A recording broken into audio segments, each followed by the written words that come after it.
In this video, I'm showing you guys how to play Memento post Infinite Forbidden with the Fiendsmith support, and I've actually broken Memento with a one card Memento combo. We get the Fiendsmith engine, potential Omni negates, double season negation, which beats Nibiru. I think Memento is honestly on the path to becoming a tier 1 deck, and if you're a current Memento player, you know how the deck plays. With the new support, you could play with your eyes closed. Stick around, we're going to do a deck profile, some replays against other Infinite Forbidden decks, and of course the broken one card combo. Make sure to like, comment, subscribe for more videos like this one. What would you like me to cover next in Infinite Forbidden? And I'll see you guys in the video. Alright guys, so let's start off with the super broken one card combo in Memento. So it starts the same. You have Darkblade as the main MVP. Anguish and Darkblade are basically the same thing. They both end up finding the same combo. We've got Darkblade normal summoning. Obviously Ignition effect will special which will add the Tatsu to hand. Tatsu is very important in the combo, and you'll soon see how we get the Fiendsmith engine. Let's continue with the basic combo here, which is Witch into the Fairy. So before we do that, with Tatsu, what we dumped was the Goblin, the Sheep, the new card, and this card is crazy. This is exactly what the deck needed. I honestly feel like, and Memento players, comment down below if you agree, there's actually too much gas in this deck, which is an amazing problem to have. It's almost like we need one more boss monster, one more card like the Tenpai Dragon, basically. So we send Goblin, of course, we send Fairy, and now we bring back Mace by destroying Witch. This is basically the same one card combo. Mace will give us Memento Fusion, and because Memento was popped this turn by Memento, we can shuffle from the grave for the fusion material. Let's continue, and we're going to bring out the main man, the boss monster. This is basically, I believe, the opposite of creation. It's 3k attack, so it packs a punch as well. It's a bit stronger than Tenpai Dragon. On summon, it will dump 3 Memento cards from anywhere, and that is why this card is so strong. It can send itself, and it has a grave effect to banish its cost and add the field spell. And now you know what I mean when I say the fusion spell doesn't really even have a target to search. Anything you search with it is simply an extender for the next turn. This is the one card you want to resolve because you're usually sending the Gatic, and when Gatic goes to grave by a monster Memento effect, keep that in mind. They can special, when special, will add the Sheep to hand. So let's continue with the replay here. Of course, like I said, the Gatic was summoned. We're going to add Sheep to hand, and Sheep has a quick effect during your player's turn to summon itself. When summoned, will trigger and do a fusion summon. So the triggering is unfortunate, but I do still like it. There's some potential chain blocks you can do, and once the big fusion goes grave and does his job, he's not really needed elsewhere. So let's use him as fusion material. Let's summon Twin Dragon. We're gonna pop Twin Dragon, search 2 monsters. Mace is our follow-up, which we shuffled earlier back with the Memento fusion spell. Tenpai Dragon is a free special summon, which is very important for the Fiendsmith line. And of course, when Twin gets popped, it specials. When the field spell triggers now, we get another monster out. And so here we go. If you guys can guess how we access the Fiendsmith engine, and this is basically what I was really worried about. You know, we didn't get the Underworld Link 2 in Terminal Revenge, and that was the only set we could have seen it in. There is a chance it could be an import. Here we go. Let's do it right now. There we go. That is it. Melody of the Brass Djinn. So this is our Underworld Link 2 replacement. Now I'll tell you why. The Underworld Link 2 is simply a Light Fiend. That's the only reason why we're playing it. It literally does the same job. Still some Exotot Knight does the exact same job as well. And as you can see, you know, we've already summoned Sheep, we've done this job. We've already used Witch, we've done this job. So let's make the rank 3. And the Fiendsmith engine is incredibly important because it can set up Omni negates, which this deck does lose to because of the powerful back row we have. This deck can lose to talents when they take creation, so we can stop things like that with the new Disarray Fusion monster. But so let's explain what we did. Obviously, we went into the rank 3. That is a Light Fiend, so we took it away for the Requiem Link monster. Distributes itself as cost to special Fiendsmith from grave. Is Link off the Tenpai and Fiendsmith for the Link 2. The Link 2 will fusion summon from the graveyard. And so let's see what happens next. There we go. This card is quite important. It's part of the bridge to make the rank 6 season monster. Is going to allow us to add the Fiendsmith monster to hand. Now that I've added it to hand, let's discard it, search for the Fiendsmith spell card. So what we've done there is use the spell to add the Fabled Lurry, because when it's discarded, it's a mandatory effect to special, and it's the other body we need. So let's continue with the replay. And so the other thing as well, by the way, is part of this engine is needing to get rid of the Fabled Lurry. You need this monster in grave. And in the OCG, they will simply use Link Reaver to, you know, summon this off from grave, tribute Lurry. We don't have that kind of access here because Link Reaver is banned. But in Memento, we can pop it with the fusion spell. So even another reason why I think these engines work together. Let's add another fusion spell for follow-up, which is broken. And so to summon the Fiendsmith, what we've done is shuffled back Lurry. So this whole combo we just did, we can do it all again on the next turn for access climb. That's why this engine is really broken. And so there we go, 2 level 6 fiend monsters. There is our Caesar. and let's go for the combined creation special summon. We're going to set the Memento fusion, which is honestly insane. We've obviously kept the Sequentia on the field, which I think could have been a link extender. Maybe this and Lurry could have been used for Crushi, bring back another monster, but I'd rather trade that for a fusion spell on the opponent's turn, which is Guardian Chimera. So there we go, pretty nasty. And of course this can just summon a Memento fusion as well, like the new fusion monster, which is a source for blackout. So there we go, the end phase, of course, the field spell will set down the ×5 monster negation. I don't know about you guys, but that is a board I don't think anyone is breaking. You know, this is off one card. I can't believe that is the case. We've even replenished our hand, so it's a 0-card combo. We've added Maze for a monster steal. We've got double Solemn Warning negation. We've got a fusion spell for Guardian Chimera, anything you want. And then we have the ×5 monster negation, and then creation is able to special something back from the graveyard.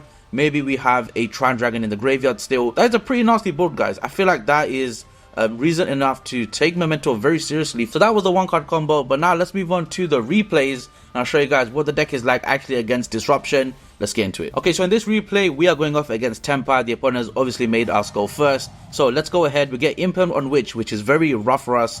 We have Tatsu though, that's fine.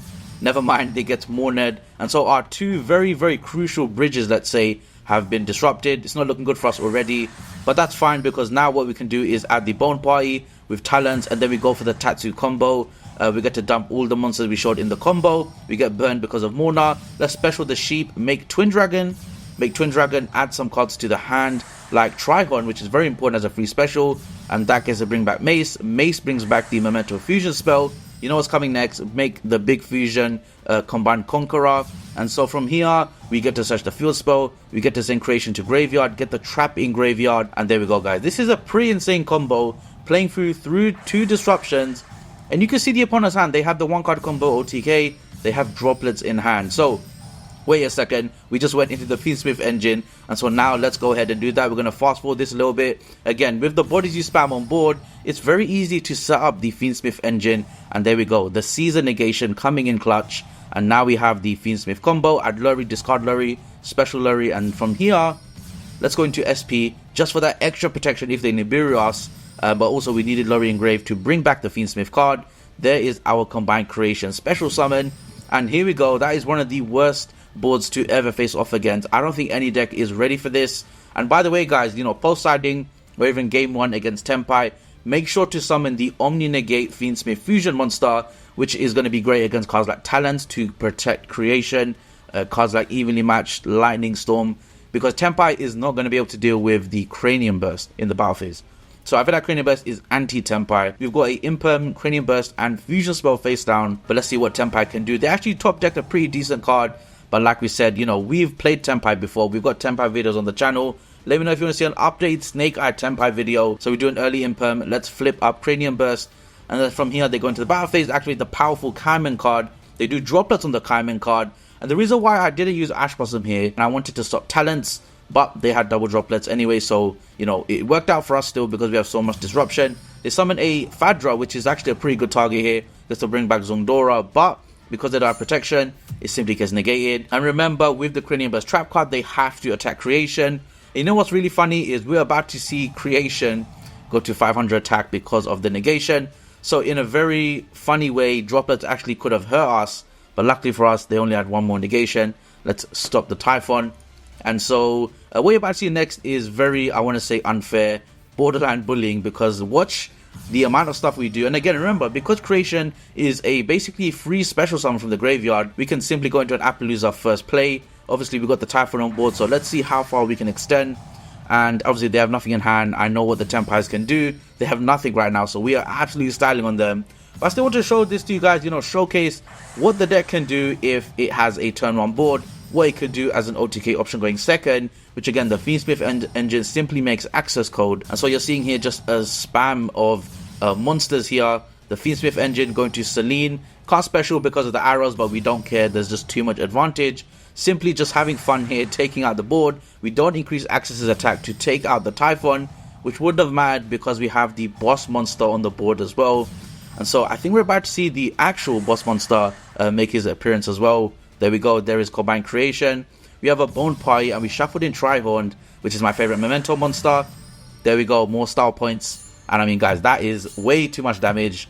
Borderline more than Tenpai. So there we go, guys. That is another sick example of what Memento can do against a deck like Tenpai. Against two very, good disruptions. Mono and Impem are very popular right now. We played against Droplets.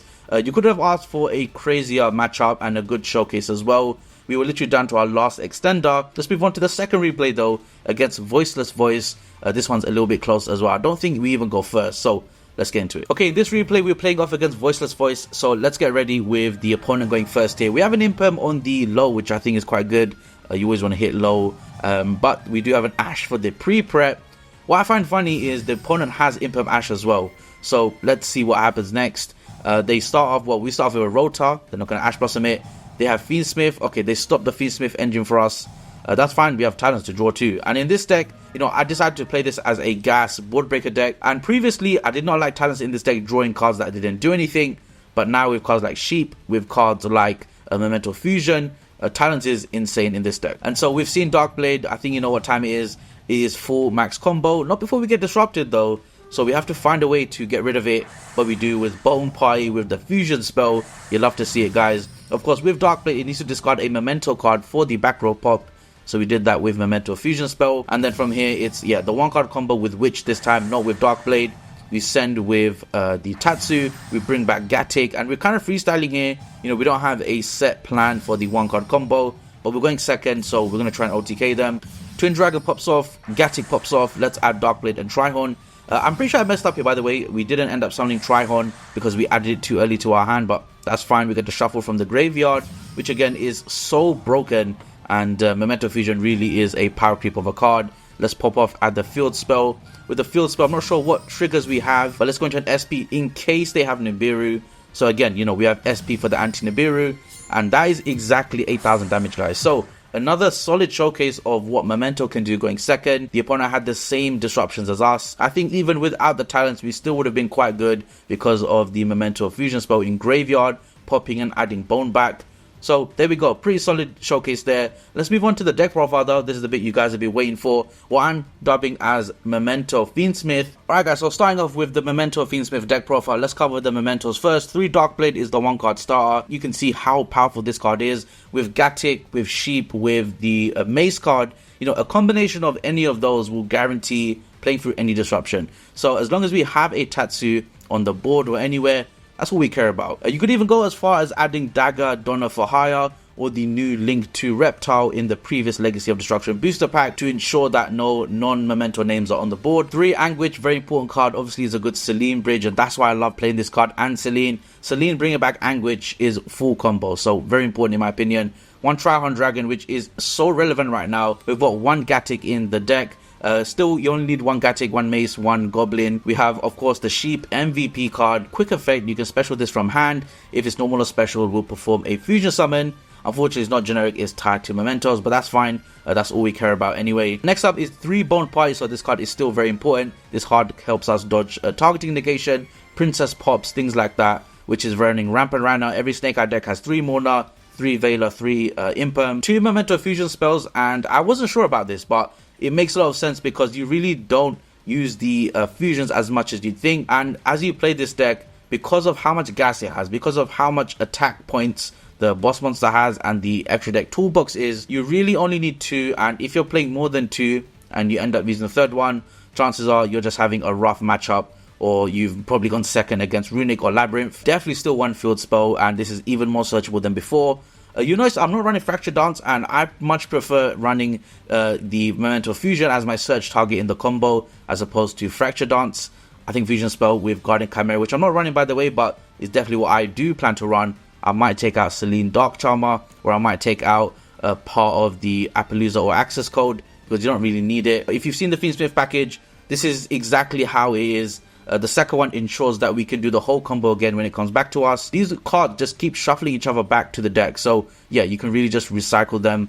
2 talents, 3 droplets. Again, we've got a lot of spells, cards we don't mind in the graveyard, and some boring non-engine. But let's move on to the extra deck, guys. So Chaos Angel is a must in this deck. Definitely something that will stick out and do a lot of damage. You can summon it with Trihorn and the Gatic. You can summon it with the level 9 Fusion and the level 1 monsters. Only 1 Twin Dragon, and the more I talk about this card, the more I realize it's really just an extender. Despite its high attack, you don't really summon it on board for damage. Conqueror is obviously wicked. I hope this card is QCR secret rare. That'd be cool. So Link can bring back Witch, and I think that's very important. And then we got Dark to Link Climb, which potentially we don't even need anymore because of the Fiendsmith Link Climb. But I definitely think this card is the key for Memento to have that one card combo and bring out the Fiendsmith engine. And then a very boring side deck. This is a Fiendsmith search card. And so there we go, guys. That has been my deck profile for Fiendsmith Memento. Let me know what you think about this in the comments down below. What would you like me to cover next on the channel? And that being said, I'll catch you guys in the next one.